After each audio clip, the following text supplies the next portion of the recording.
Oi, gente, tudo bem? Meu nome é Gleice, eu sou estudante de medicina e gostaria de falar com você um pouquinho sobre a alopecia androgenética. Se você tem curiosidade, segue comigo. Então, o que é? A alopecia androgenética é a falta ou diminuição progressiva dos cabelos, que acontece devido à predisposição genética. Ela é a famosa calvície. Geralmente acomete homens, cerca de 50% dos homens vão desenvolver a alopecia androgenética durante a sua vida, e também acomete mulheres. 1/3 das mulheres são acometidas. Acontece a doença. Existe o folículo piloso e ele é responsável pelo crescimento do cabelo, é como se ele fosse a raiz do cabelo. E esse folículo piloso tem 3 fases. A primeira fase, ela é a fase anágena, ou seja, é onde há o crescimento do cabelo. A segunda fase é a fase catágena, que acontece geralmente um retardo, uma diminuição desse crescimento do cabelo e o fio tende a ir para a fase da morte, que é a fase telógena, onde ele cai. Então, na doença, o que acontece? A fase anágena, que é a fase do crescimento do cabelo, ela diminui e a fase telógena, ela aumenta. Ou seja, o que acontece? Queda de cabelo de forma mais abundante. Além disso, hormônios androgênios, mais presentes ainda no homem, atuam fazendo com que o folículo sofra uma diminuição. Com isso, o fio ele sofre uma miniaturização, ele começa a ficar mais fino, começa a crescer menos e, além disso, ele sofre uma despigmentação, ou seja, a cor vai ficando um pouquinho mais fraca. No homem, ela acontece mais na região frontoparietal. Na mulher, ela tende a ser mais difusa, ou seja, uma perda de cabelo ao longo de todo o couro cabeludo. Uma coisa que piora a doença, existem vários fatores. Por exemplo, a má alimentação, quando você tem variações de peso muito grandes, muito importantes, quando você sofre de algum processo de ansiedade ou quando você tem uma vida muito estressante, o estresse ele desencadeia a queda de cabelo.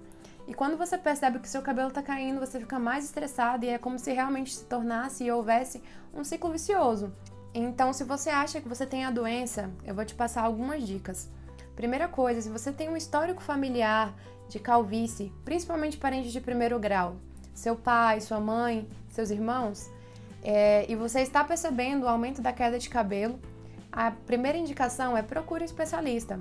O especialista ele vai tentar investigar para ver se o que você tem é realmente a alopecia androgenética e, a partir desse diagnóstico, ele vai indicar o correto tratamento para a sua doença. O tratamento é justamente diminuir a queda e fazer com que haja uma purificação do local onde houve já muita perda de cabelo, ou seja, aumentar a quantidade de cabelos no couro cabeludo. É importante que o tratamento seja um tratamento precoce, porque conforme vai evoluindo, a perda de cabelo é muito grande e não consegue ser reparada por medicações.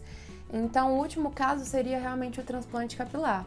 Se você faz um tratamento precoce, um diagnóstico precoce, você evita chegar nessa fase, porque realmente é uma doença progressiva e crônica, e consequentemente o tratamento ele deve ser realizado de forma duradoura.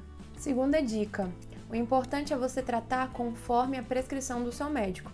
Existem diversas medicações e eu, por exemplo, já fiz uso de várias, mas você tem que usar essas medicações de acordo com o que ele passa, porque cada caso é um caso. Apesar de ser alopecia androgenética, cada pessoa pode ter indicação ou não de usar uma medicação. Então, algumas medicações tópicas que você pode utilizar de acordo com a prescrição do seu médico, do seu dermatologista. As medicações você passa no couro cabeludo, geralmente uma vez por dia. Minoxidil 5%, não precisa ser 10%, 5%, vários estudos garantem que tem uma boa eficácia. E também tem a medicação da inibição da enzima 5-alfa-redutase. Essa enzima, ela faz com que a testosterona seja metabolizada em dihidrotestosterona. Isso gera uma queda do cabelo mais avançada e proporciona até a miniaturização do fio. Então, se você usa uma medicação que inibe essa enzima, isso não acontece. Tem medicações que você pode tomar também, como por exemplo, essas mesmas medicações que eu falei tópicas, mas também existem efeitos colaterais. Por exemplo, o minoxidil, ele pode fazer com que haja o aumento do pelo no corpo todo via oral. Existem também outras medicações que têm um efeito que auxilia nesse controle da queda, como por exemplo o anticoncepcional oral combinado, que é a base de progesterona e estrogênio. Com um uso prolongado, ele faz com que a queda do seu cabelo seja controlada. A intradermoterapia também pode ser realizada O que é a intradermoterapia? É quando você injeta medicações com agulha no seu couro cabeludo. Essa medicação vai ter fatores de crescimento, medicações que vão fazer com que haja uma vasodilatação também. O minoxidil ele age justamente fazendo isso. Ele gera uma vasodilatação local e faz com que haja um aumento da circulação sanguínea. Com isso, o seu cabelo ele vai deixar de cair e vai ter uma maior nutrição, vamos dizer assim, tendo um maior crescimento. Existem estudos que falam da carboxiterapia, que é aumentar a quantidade e o teor de CO2, mas alguns estudos falam que é controverso. E em último caso, existe o transplante capilar. Geralmente é feito quando você retira o cabelo da região occipital, que é a região de trás da cabeça, e você realmente faz o transplante para a região onde você tem maior área de calvície. Esse tratamento é realizado geralmente em estados mais avançados. Terceira dica: cuidados que você tem que ter com o seu cabelo diariamente. Não use água quente para lavar o cabelo, isso promove a oleosidade. Quando você for secar o seu cabelo, tente usar poucas fontes de calor, principalmente as mulheres.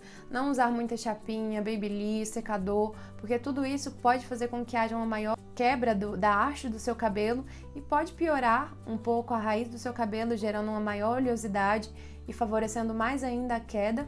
Além disso, tentar usar shampoos neutros, pentes largos para pentear o cabelo. E no caso de uma pessoa que tenha a dermatite seborreica, que é o aumento realmente da produção de sebo, de óleo no couro cabeludo, quando você tem uma raiz muito oleosa, caspa, talvez seja indicado utilizar um shampoo de cetoconazol para controlar essa questão da oleosidade. Quarto e por último, e não menos importante, como o estresse é um fator desencadeador da alopecia androgenética, tentar usar medidas para controlar o estresse. Tente fazer atividade física, tente ter uma boa alimentação, ter uma noite de sono adequada, pelo menos 7 a 8 horas bem dormidas. Se você tiver um transtorno de ansiedade generalizada, transtorno do pânico ou alguma doença que predisponha a um maior estresse, procure um psiquiatra, um psicólogo para verificar se você precisa utilizar alguma medicação, mudança dos seus hábitos de vida. Pode utilizar técnicas complementares para tentar fazer com que você fique mais calmo.